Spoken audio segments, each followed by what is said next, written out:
아멘.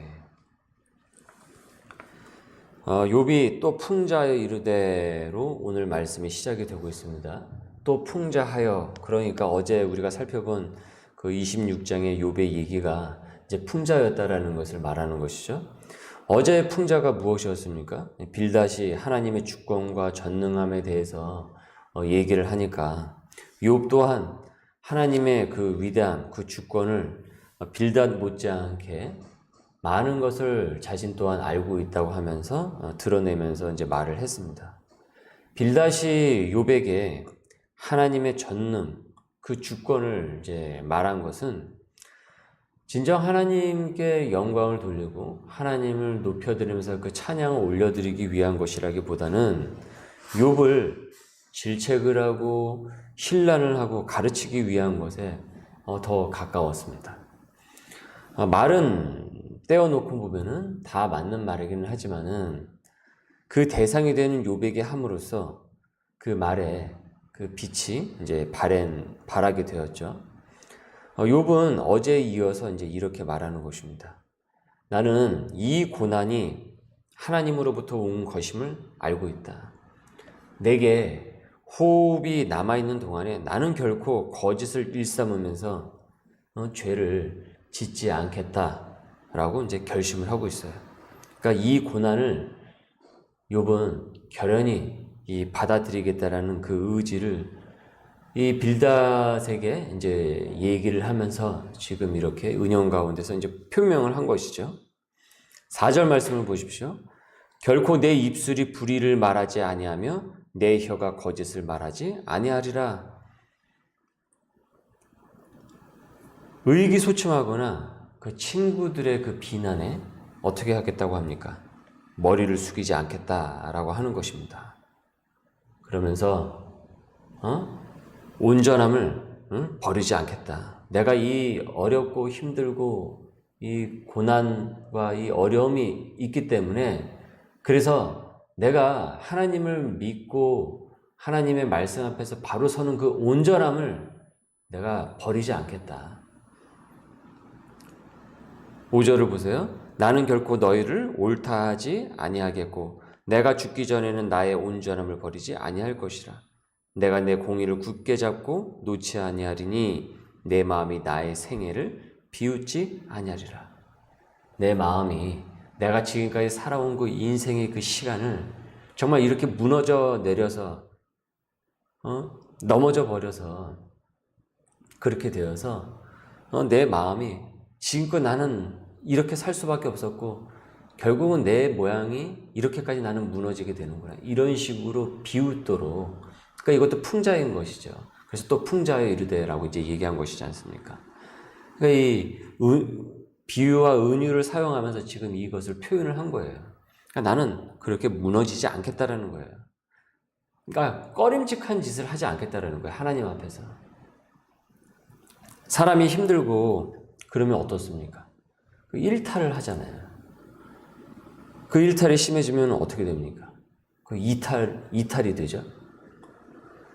고주망태가 돼가지고 그냥 술을 마시던지 아니면 나 이제는 내 맘대로 하겠다고 하면서 나 하고 싶은 대로 할래 하면서 어찌 보면은 그런 이제 상황이 어려운 상황이 이렇게 뚝 닥치게 되면은 이 사람은 자포자기한 심정이 그 순간에 이제 들죠. 그러면서 그런 힘든 상황을 핑계를 대는 거예요.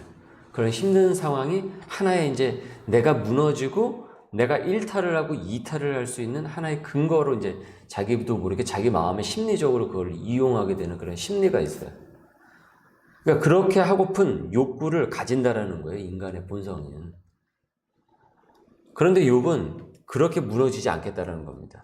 비록 이 고난이 힘겹지만은 그래서 친구들이 얘기하는 그런 식으로 자신이 살지 않겠다라는 겁니다. 만일 욥이 여기서 친구들이 너가 그리 죄를 많이 지어가지고 너에게는 그런 고난이 임한 것이야 라고 이 말에 격분을 해가지고 욥이 이렇게 했다라고 여러분 생각을 해보세요. 내가 너희들이 말한 것처럼 내가 정말 그렇게 해서 내가 이렇게 된 거라고 한다면 내가 덜 억울하겠다. 그래, 내가 너희들 말대로 내가 한번 그렇게 망가져 주마 하면서 이제는 나 말리지 마. 똑똑히 보여줄게. 너희들이 말한 대로 내가 그렇게 완전히 무너져 줄게. 만약에 욥이 그 말에 그런 식으로 부정적으로 반응을 했다라고 여러분 생각을 해보십시오. 그러면 욥은요 지는 거예요. 마귀가 원하는 그 시나리오대로 그대로 움직여서 망가지는 거예요. 그게 마귀가 원하는 것이지 않습니까? 최종적으로 욥이 마지막에 그렇게 허물어져 버리는 것을 마귀가 원하는 것이었지 않습니까? 그러면 그렇게 지는 거예요. 마귀는 그걸 노렸죠. 이 세상에 수많은 죄인들 중에요. 저마다 죄를 짓고도 태연하게 사는 그런 죄인들이 가득 찬 그 세상 가운데서 한 의인 하나가요. 고고하게 빛나고 있는 거예요. 고고하게 빛나고 있어요. 항상 하나님을 찬양하고 말씀을 경청을 하고 그 뜻대로 살려고 무진장 노력을 하고 사람들에게 복음을 전하면서 하나님께서 자신을 불렀던 그 소명을 항상 기억을 하면서 항상 그 앞에서 전진해 나가려고 해요. 죄악이 만연한 이 세상 가운데서 아주 고고하게 빛나고 있는 한 의인이 있는 것이죠. 여러분이 만약에 마귀 입장이 된다고 생각을 해보십시오. 어떻습니까? 마귀 입장에서 그런 의인, 그런 한 사람이 있다고 한다면 얼마나 재수가 없겠습니까? 그렇죠? 얼마나 그를 넘어뜨리고 싶겠어요. 그 의인을 넘어뜨리려고 악취가 나는 그 더러운 술수를 얼마나 그에게, 그 의인에게 사용을 하겠습니까? 예수님께서 40일 금식을 하면서 공생의 시작을 알리시려고 할 때 마귀가 가만히 있었습니까? 어떻게 했습니까? 그 고고하게 빛나는 예수 그리스도를 3번이나 시험을 하면서 무너뜨리고 허물어뜨리려고 각종 시험을 하지 않았습니까? 여러분, 마귀는 원래 그런 존재입니다. 그런 마귀의 시험에 넘어지지 않는 그 사람을 하나님께서는 각 시대마다 그 장소마다 그 어느 곳에서 어느 시간대에 항상 찾으세요. 그런 가정을 찾으세요. 그런 아비를 찾으세요. 그런 어미를 찾으세요. 그런 자녀를 찾으세요. 그런 근로자를 찾으시고요. 그런 자영업자를 찾으시고 그런 사업가를 찾으시고 그런 일꾼들을 하나님께서는 찾으세요. 여러분 기억을 하십시오. 우리가 주 안에 있으면요. 고난은 결코 우리를 넘어뜨리지 못합니다. 우리가 주 안에 있으면 절대 고난은 우리를 결코 무너뜨리지 못합니다. 오히려 그 고난은요. 합하여져서 선으로 만들어냅니다. 요셉이 그렇게 고백하잖아요. 우리가 너무나도 잘 알고 있듯이. 당신들은, 형들은 나를 해하려고 하였지만은 그래서 나에게 이와 같은 고통의 시간들을 그 긴 세월을 나한테 주었지만 하나님께서는 그 모든 것을 선으로 바꾸셔서 지금과 같이 많은 사람의 그 생명을 구하게 하시려 하셨다. 형님들의 그 음모 계획이 하나님의 섭리의 그 구원의 그 섭리와 그 계획을 절대 앞지를 수 없었다라는 것을 요셉이 거기서 아주 강렬하게 신앙 고백을 하지 않습니까?